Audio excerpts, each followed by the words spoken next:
Damai sejahtera dari Allah Bapa yang melampaui segala akal manusia, itulah yang memelihara hati dan pikiranmu di dalam Kristus Yesus Tuhan kita. Amin. Salam sejahtera bagi Bapak Ibu dan saudara-saudaraku sekalian. Selamat hari Minggu bagi kita semuanya. Shalom. Shalom. Marilah kita persiapkan hati kita mendengarkan firman Tuhan.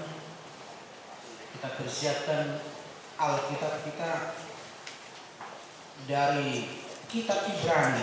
Ibrani 4 ayat 14 sampai 16. Ibrani pasal 4 ayat 14 sampai 16. Kita membaca secara responsoria. Di ayat 16 kita bersama-sama membaca 16. Saya bacakan ayat 14. Karena kita sekarang mempunyai imam besar agung yang telah melintasi semua langit, yaitu Yesus Anak Allah. Baiklah kita teguh berpegang pada pengakuan iman kita. Sebab imam besar yang kita punya bukanlah imam besar yang tidak dapat turun rasakan pemahaman kita. Sebaliknya sama dengan kita, ia telah dicobai hanya tidak berbuat dosa. 16 sama-sama. Sebab itu marilah kita dengan penuh keberanian menderita atas satunya, supaya kita memberi harapan dan menggunakan kasih satunya untuk mendapat pertolongan secara terbaik. Demikianlah firman Tuhan yang saya kasihi Bapak Ibu dalam nama Tuhan Yesus juga saudara-saudaraku. Hari ini kita menghampiri dan memasuki ruang baik suci, ruang yang kudus.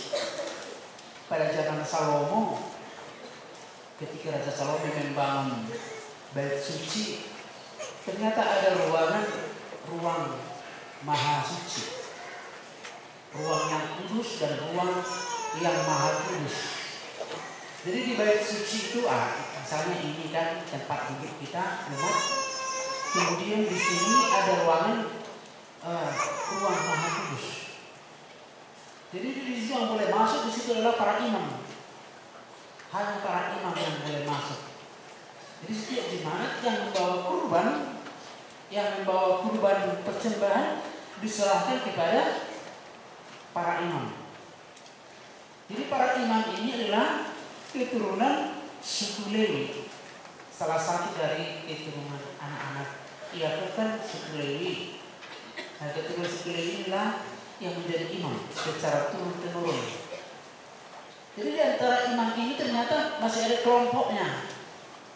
Ada imam biasa, ada imam besar. Ada imam besar. Jadi Bapak Ibu, imam besar adalah pemimpin tertinggi dalam agama Yahudi. Ternyata ada imam, ada imam besar, ada bait suci, ruangan yang suci, ada yang ruang maha suci. Jadi ruang maha suci itu disitulah para imam-imam itu yang dipimpin oleh seorang imam besar. Dan ketika Yesus akan disalibkan, Yesus juga berhadapan dengan imam besar. Ketika Yesus telah dibawa oleh para imam ini, difitnah oleh para imam ini, dan Yesus dibawa ke hadapan imam besar. Jadi Bapak Ibu yang dikasihi Tuhan, setiap jemaat itu berdoa mempersembahkan kurban haruslah melalui imam besar. Sekarang mari kita teliti firman Tuhan, kita masuki firman Tuhan. Yesus disebut imam besar agung. Yesus disebut imam besar agung. Yesus berbeda dengan para imam-imam ini. Yesus berbeda. Perbedaannya apa? Kalau para imam tadi mempersembahkan kurban-kurban, hewan-hewan kurban kepada Tuhan, Yesus tidak. Yesus mempersembahkan tubuhnya, dirinya sebagai kurban keselamatan, sebagai kurban pengampunan dosa. Jadi kalau tadi para imam itu kan menerima kurban persembahan itu, hewan-hewan persembahan itu, kemudian mereka mendoakan, memohon pengampunan dosa atas dosa jemaat 1 minggu atau 1 hari. Tetapi Yesus dirinya sendiri, darahnya sendiri, tubuhnya sendiri menjadi kurban keselamatan untuk mengampuni dosa-dosa kita. Itulah berdoa. Makanya Yesus disebut imam besar yang agung. Jadi banyak gelar-gelar yang diberikan kepada Tuhan Yesus. Yesus disebut Tuhan Mesias, Juru Selamat. Yesus disebut Tuhan Anak Daud, Anak Manusia, Imam Besar. Jadi banyak sekali gelar-gelar yang diberikan kepada Tuhan Yesus sesuai dengan teologi Kristologi. Jadi Bapak Ibu yang dikasihi Tuhan, Yesus mengatakan bahwa dirinya lah imam yang sejati, yang melintasi semua langit. Jadi dialah yang berkuasa, dialah yang memimpin hidup kita. Oleh karena itu hari ini ketika kita sedang menghadap imam besar yang agung itu Yesus, peganglah, percayalah, berpeganglah pada pengakuan iman kita. Jangan ragu-ragu bahwa kita sedang dibimbing, dipimpin, dibawa oleh imam agung itu. Waktu Samuel lahir, dan setelah Nabi Samuel berumur 3 tahun, dia juga dibawa oleh ibunya Hana kepada Imam Eli. Kemudian Imam Eli membesarkan dan mendidik Samuel di bait suci. Jadi Bapak Ibu, betapa luar biasa para imam pada zaman itu, dan Yesus lebih luar biasa. Jadi waktu itu orang Yahudi berdoa 5 kali sehari. Jadi para imam itu tugasnya hanyalah di bait suci. Mereka beribadah 5 kali sehari. Ada ibadah subuh, ada ibadah pagi, ada ibadah siang, ada ibadah sore, dan ada ibadah tengah malam. Itulah agama Yahudi. Ibadah-ibadah ini dipimpin oleh para imam. Dan perayaan-perayaan besar, misalnya hari raya Pondok Daun, yaitu kemerdekaan umat itu dari kekuasaan bangsa Mesir, hari raya Roti Tidak Bernadi, itu dipimpin oleh imam besar. Tapi imam ini tidak merasakan bagaimana penderitaan daripada umat, karena mereka lebih banyak waktunya di bait suci. Tetapi ini berbeda. Yesus imam besar yang agung ini berbeda. Dia turut merasakan apa yang kita rasakan. Bahkan dia difitnah, dianiaya, dicurigai dan disalibkan. Seperti yang kita alami. Kita mengalami tekanan-tekanan, kita mengalami kesulitan dari luar, dan kita juga mengalami banyak sekali tantangan. Yesus imam agung yang besar itu mengalami apa yang kita rasakan, apa yang kita rasakan saat ini. Jadi imam agung itu yang besar itu sampai hari ini selalu mendampingi kehidupan kita melalui Roh Kudus. Masih mendampingi kita oleh Roh Kudus. Dan dia sendiri mengatakan dalam Yohanes 14 ayat 6, tidak ada seorang pun yang sampai kepada Bapa kalau tidak melalui aku. Tadi di perjanjian lama, kalau kita berdoa berdua, misalnya Hana berdua supaya dia memperoleh keturunan sampai lahir harus melalui perantaraan imam ini. Tetapi kita langsung saja berdoa dan langsung didengar oleh Allah Bapa dalam nama Yesus Kristus. Makanya Yesus imam agung, imam besar itu mengatakan, tidak seorang pun yang datang kepada Bapa kalau tidak melalui aku, dalam Yohanes 14 ayat 6. Jadi melalui pengorbanan Kristus sebagai imam besar, kita percaya dan kita memperoleh keberanian untuk datang ke gereja ini, menghadap altar Maha Suci, menghadap Tuhan yang Maha Kuasa. Jadi ketika kita tadi bernyanyi, di dalam nama Allah Bapa, Anak dan Roh Kudus, katanya tadi kan, kata Inang guru liturgis, di situ bayangkan bahwa Tuhan Yesus sudah ada di sini. Bayangkan Tuhan sudah ada di sini. Setelah kita menyanyi bersorak-sorai tadi, di dalam nama Allah Bapa, ibadah ini resmi ditabiskan di dalam nama Allah Bapa. Makanya ketika khotbah, setiap jemaat yang datang telat agak berhenti di depan pintu. Setelah selesai khotbah yang terus baru masuk supaya ibadah itu benar-benar khusyuk. Jadi kita menghadap tahta altar Maha Suci di sini. Dan kita fokus pada satu titik, yaitu salib. Lihatlah di salib bagaimana Yesus itu membentangkan tangannya dan melihat hati kita, merasakan beban kita saat ini. Tadi datang dari rumah, Bapak Ibu dan adik-adik saya Poso datang dari rumah, mungkin kita ada pikiran, ada beban. Hari ini kita menghadap secara langsung. Kita menjadi berani menghadap Allah karena Yesus. Kita menghadap. Jadi saat ini pikiran kita hanya kepada Tuhan. Dan kita merasakan bahwa Tuhan hadir di sini. Di ruang yang Maha Suci. Imam besar itu melihat kita dan memberkati kita saat ini juga.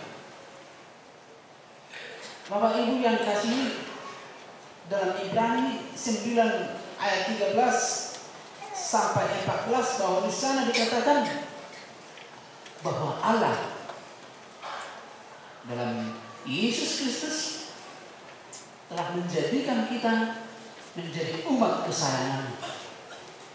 Kita bisa langsung merasakan bahwa Tuhan selalu bersama-sama dengan kita. Kita tidak sendiri. Kita tidak sendiri. Tapi Tuhan selalu mendampingi kehidupan kita. Imam besar itu selalu mendampingi kehidupan kita. Jadi Bapak Ibu yang dikasihi Tuhan Yesus Kristus, imam besar yang menjadi korban untuk menyelamatkan dosa kita, dia telah menyerahkan dirinya dan selama-lamanya dia bersama-sama dengan kita. Jika selama ini kita menghadapi banyak pergumulan, selama ini kita menghadapi banyak sekali masalah, maka seringkali kita merasa sendiri. Tapi saat ini kita tidak sendiri. Karena apa? Karena Yesus imam yang agung itu senantiasa menopang, menguatkan, menghibur, bahkan memulihkan kita. Itu yang kita lihat dalam ayat 15. Dia menopang, dia memulihkan, bahkan dia merasakan kelemahan-kelemahan kita ketika kita sedang menghadapi pencobaan. Yang saya kasih Bapak Ibu, sebentar lagi kita akan memasuki masa-masa prapaskah. Firman ini telah membawa kita bagaimana kita merenungkan kehidupan ini. Firman Tuhan dalam kitab Ibrani membawa kita merenungkan kehidupan yang kita jalani. Bagaimana kita berpegang teguh kepada Yesus Kristus, Mesias Juru Selamat, Imam Agung itu. Harus percaya, harus yakin, seyakin-yakinnya. Tadi epistel, apa hubungan firman ini dengan epistel yang kita baca tadi dari kitab Ayub? Ayub memiliki kepercayaan yang teguh. Dia tetap berpegang teguh pada imannya pada Tuhan Allah, kepada Agung, imam yang agung itu. Sebenarnya Ayub sudah sangat parah sekali. Sudah sekarat ya, hartanya habis, anak-anaknya meninggal semua, tidak ada satupun yang tinggal, sahabat-sahabat yang menjauh. Dia awalnya orang kaya di timur, sekarang dia menjadi orang yang paling miskin. Kemudian dia jatuh sakit dan dia mengalami penyakit kulit dan dia harus tidur di dalam air. Kemudian istrinya pun, dia hanya memiliki istri, nyawa dan istrinya pun sudah mulai bosan, mati mau. Asyik istrinya ini, kutuklah Tuhan, matilah. Gak bosan menggigil, malah kadang kutuklah Tuhan, matilah kau. Itu kata istrinya. Tetapi Ayub masih percaya dan tak berpegang teguh pada imannya. Itu tadi sini, berpegang teguh pada imannya seperti ayat 14 kepada Allah yang agung itu. Memang sebelumnya Ayub kan pernah mengatakan, Tuhan, kenapa seberat ini saya rasakan? Kenapa saya lahir kalau saya mengalami seperti ini? Sahabat-sahabatnya juga mengatakan, percuma kamu beribadah, percuma kamu bilang kamu mempersembahkan kurban, percuma kamu percaya kepada Tuhan. Tak satu orang pun yang bisa memotivasi dirinya. Di sini Ayub tetap percaya dan berpegang teguh, sehingga dia membuat satu pernyataan yang kalau kita menerima yang baik dari Tuhan, kita juga harus bisa menerima yang kurang baik. Nah, perkataan inilah yang menyenangkan hati Tuhan. Ayub dipulihkan. Dia memperoleh anak yang cantik-cantik dan ganteng-ganteng, dan hartanya dipulihkan oleh Tuhan lebih dari yang pertama. Sehingga kalau kita baca tadi kitab Ayub, epistel, Ayub menarik perkataannya karena dia pernah mengatakan, Tuhan, kenapa saya lahir seperti ini? Lebih baik saya tidak usah lahir. Memang dia selalu bergumul dengan Tuhan, selalu bergumul. Nah, firman ini, cerita Ayub tadi kita harapkan pada kitab Ibrani yang epistel yang kita baca tadi, bahwa Allah turut menderita. Allah kadang-kadang mengizinkan pencobaan itu datang supaya kelihatan siapa kita sebenarnya. Kan itu kata Tuhan kepada iblis itu. Iblis kan berdebat juga sama Tuhan. Itu hambamu yang saleh, yang setia, si Ayub, saya ingin mencobanya, kata iblis. Tuhan biarkan, tapi ingat, jangan tahu coba-coba mencabut nyawanya, karena itu bukan hakmu. Jadi iblis berusaha menghancurkan kehidupan Ayub, ternyata tidak bisa. Jadi yang saya kasih Bapak Ibu, kita juga dicobai. Jangankan di kantor, jangankan di rumah. Begitu nanti kita pulang dari gereja ini, keluar dari pintu sana, pencobaan itu sudah datang. Pencobaan itu sudah datang.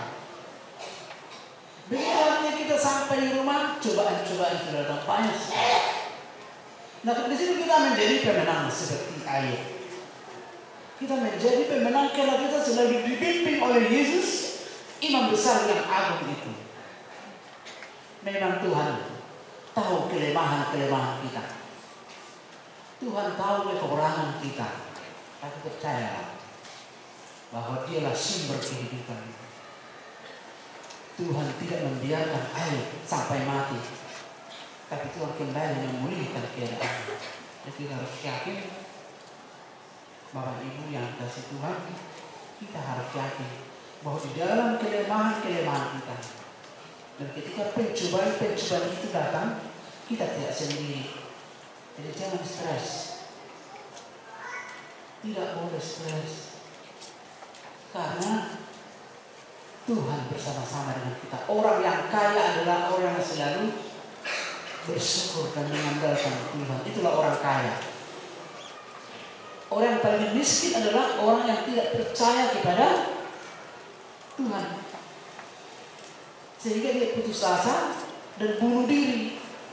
Jadi orang yang bunuh diri itu, yang putus asa, bunuh diri, stres, itulah orang yang paling miskin di dunia ini. Karena sama sekali dia tidak punya keyakinan, tidak punya pengharapan. Tapi orang yang punya pengharapan adalah kita yang hadir di sini, yang menghadap tahta suci, yang menghadap Imam Agung. Kita punya pengharapan.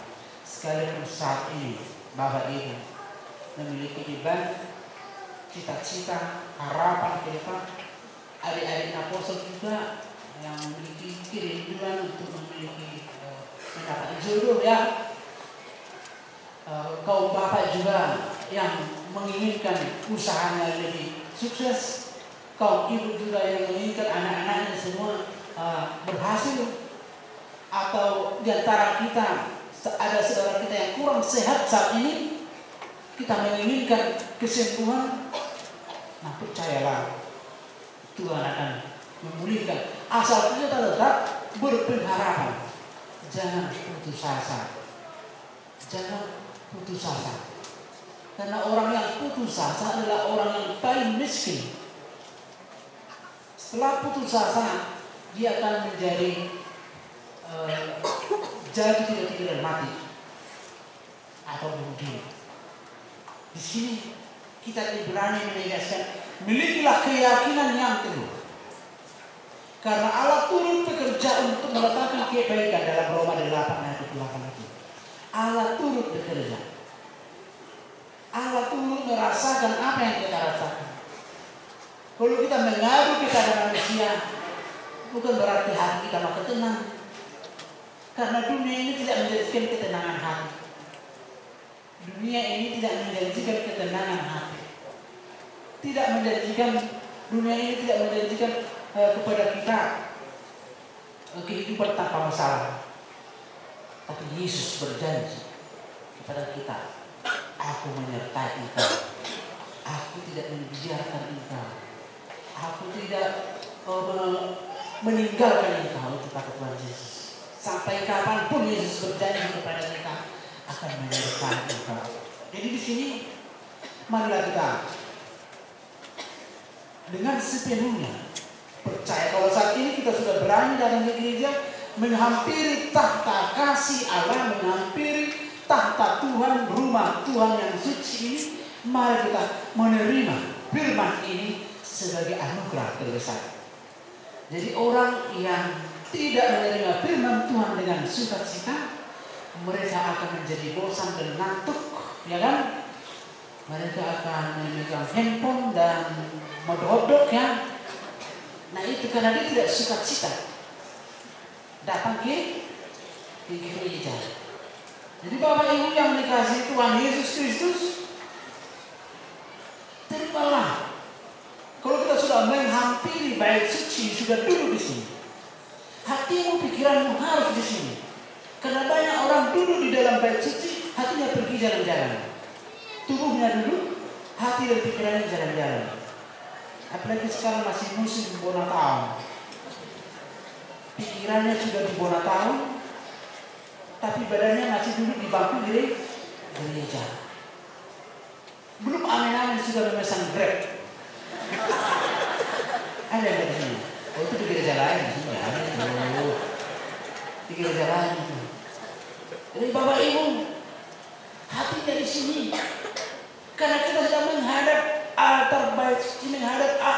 Agung yang namanya 1 minggu hanya 1,5 jam sama Tuhan. Masa sih kita bosan? Walaupun khotbah pendeta hari ini yang panjang nanti kan tidak bosan teman-teman.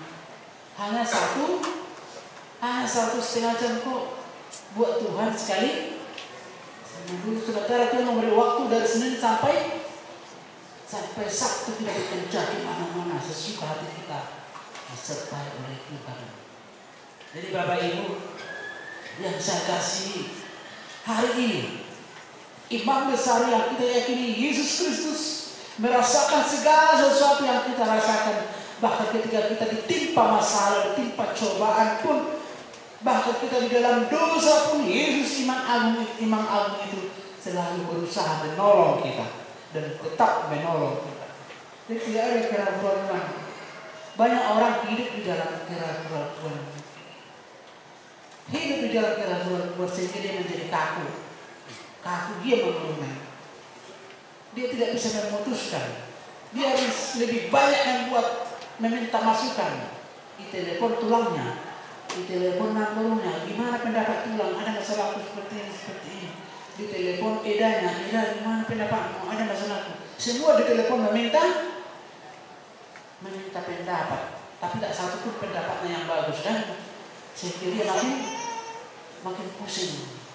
Sekarang ini yang saya kasih, marilah curahkan semua hatimu kepada Yesus di dalam doa.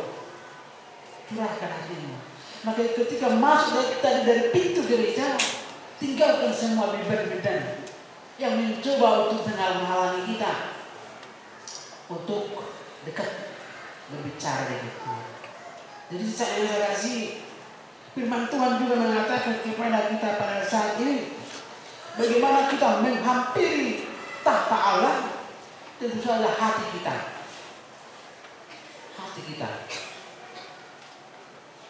Seolah-olah seperti anak dan orang tua, demikianlah kita dengan Tuhan. Hati kita ada ikatan batin antara kita dengan Tuhan. Ada ikatan batin yang tidak bisa terpisahkan antara kita dengan Tuhan.